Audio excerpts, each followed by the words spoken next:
Through the facilities of station KFSD, the National Broadcasting Company takes pride in presenting another Stan Kenton concert in miniature. Music in the modern jazz idiom. Direct from the Russ Auditorium in San Diego, California, we bring you Stan Kenton's interpretation of this American music. We're sure you'll enjoy the vitality and imaginative quality of Stan Kenton. And now, here is modern America's man of music and your conductor, Stan Kenton.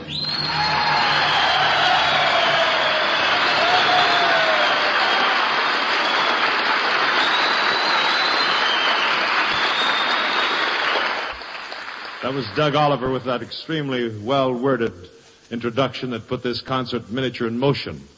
He gives me the microphone, and sometimes I say something that's about the place that we're playing, and sometimes I talk about the music, sometimes we talk about where we've been or where we're going. But this evening I want to mention this first thing. It's a composition that has quite a beat to it. There are about, 4 times 32. That would be 128, wouldn't it? 128 bars of alto solo.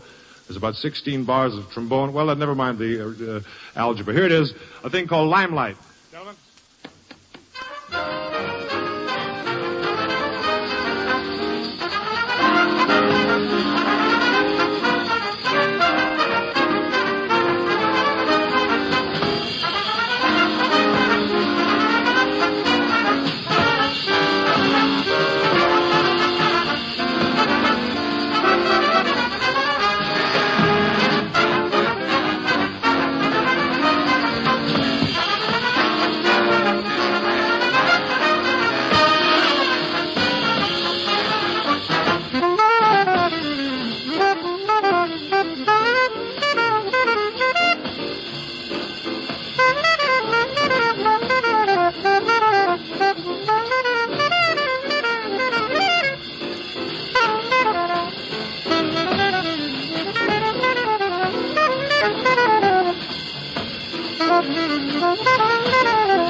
This week, well, I might start off by saying this. If any of you would ever feel that you have a desire to travel, it might be good if you took up a trumpet or a saxophone or a trombone or drums and learned to play it. For instance, last Tuesday night, a week ago tonight, we were playing in Seattle, Washington, and we're down here in San Diego this evening at Russ Auditorium. And, of course, after this is over with, we'll go right back up to Seattle again for the dance tour with the orchestra. And this past week, this concludes 8 days of a period of time where we had a kind of a first trumpet player came into the orchestra to help out another first trumpet player. Pete Condoli came in to help out Buddy Childers. He wanted to stay in Hollywood for about 8 days to prepare for the long trek east, and so it was wonderful to have Pete in the band. This is the first time that the Pete and the Count have played together since a few years back when I think that they were together with Woody Herman for a short while, and we're going to jump at the chance to see and introduce Pete Condoli here, and, well, Pete, I think that you're introduced. I'd like to have you say hello. Hello, Stan. Hello, fine audience. Thank you. You know, we know a lot about the Count, Pete. You know, Connie Condoli, that's this brother of yours. And... I'll bet you don't know as much as I know. Oh, really? That's right. You think you can straighten us out on a point or two? Well, the Count's about 25 years old, plays a lot of jazz, and a funny thing happened about, I guess, Conti. The reason they call him the Count is because he used to walk around in his last year of high school with a downbeat sticking out of his back pocket, and he always dug Count Basie before anybody else, so they start calling him the Count. Count? That's where it came from, huh? That's true. You know Pete here, don't you? Oh, sure. Hi, County. Hey, Pete. You guys been sitting next to each other for a week there. And here's another funny thing that happened, Stan. I was pretty fortunate of joining the band fairly early. As a matter of fact, the leader usually came up and asked my folks to come on if I could go on the road with him, and says, we'll take care of him and we'll be his guardian and so on. But it was a different story with Count. My father shoved the trumpet in his hand, opened the back door, and says, blow. Thank you, Pete. It's nice of you to come up here to be with us this evening and introduce the Count. Now, Count, in self-defense, let's hear this self-portrait, a thing that's called Portrait of a Count.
Here is a rather light, happy thing that mostly consists of some orchestrated sounds interwoven with the alto saxophone of Lee Konitz. It's an original, and like so many times with these originals, it's difficult to find a title that is quite fitting for the composition, so we just gave up on this one and called it Solo for Alto, and the alto is Lee Konitz. Here's the beat, Stan.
Tomorrow the orchestra goes back to the recording studio to make a lot of records. In fact, did I tell you fellas that I think that we'll be playing all afternoon and all evening? And I hope that we get records. You know, sometimes you walk into a recording studio and without half trying you come up with wonderful records, and other times you concentrate and you go in with a desire to make great records and you work for 6 hours and you have nothing. I hope tomorrow that the moon is right or whatever it is that controls this thing so that we can get some good records. We're recording some things with Bob Grettinger's tomorrow, some advanced things that will be released in an album sometime this coming fall called This Modern World. And so we're extremely anxious about the records. At the moment, we'll relieve ourselves of any worry and anxiety about the recordings and kind of produce a thing that saxophones, we'll start with you. When my hand points your way, make sounds. Burgess, when my hand points your way, make sounds. Let's make this thing solitaire.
Thank you very much. Here is a number that goes to prove one thing. There's something very important to a performer is the association with himself in a song or vice versa.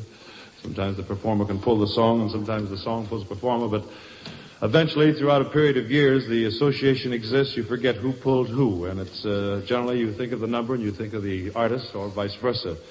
And I think that as long as this next gentleman exists and is active in this field, he will be remembered and be directly associated with this number that's called What's New, more than any other person in the field of entertainment. So, Maynard, you see, the great thing, I mentioned What's New and the audience thinks I'm going to sing it. Stand back, will you, and take care of this.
and take a bow. Thank you, Maynard.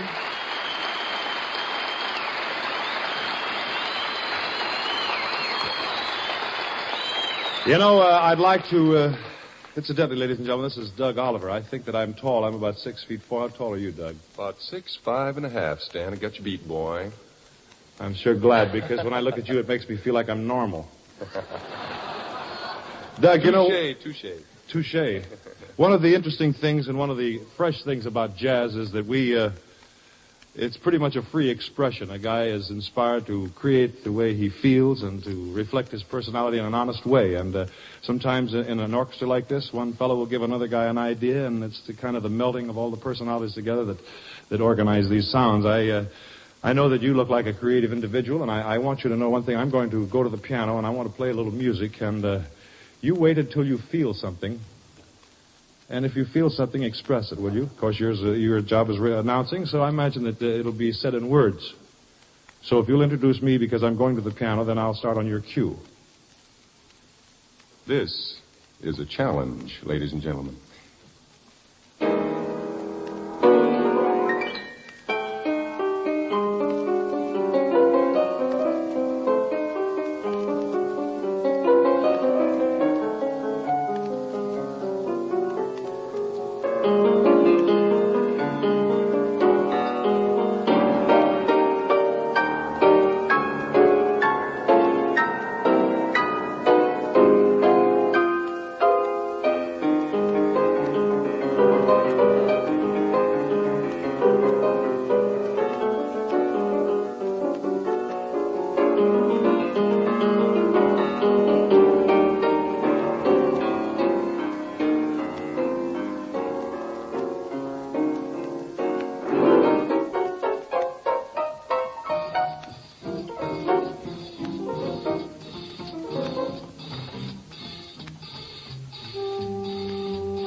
Well, Mr. Doug Oliver, I'm awfully sorry if I didn't move you to any inspirations, but maybe I'll move you here with the orchestra. So if you feel something about now, why express yourself now with the saxophones.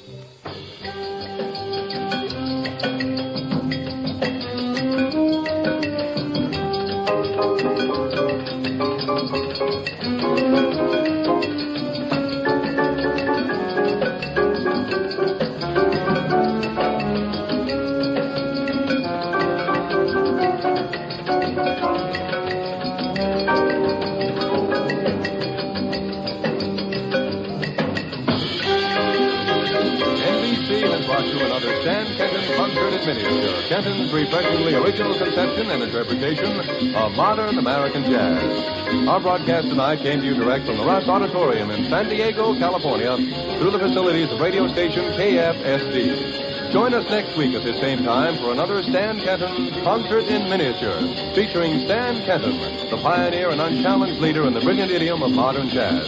Truly America's man of music.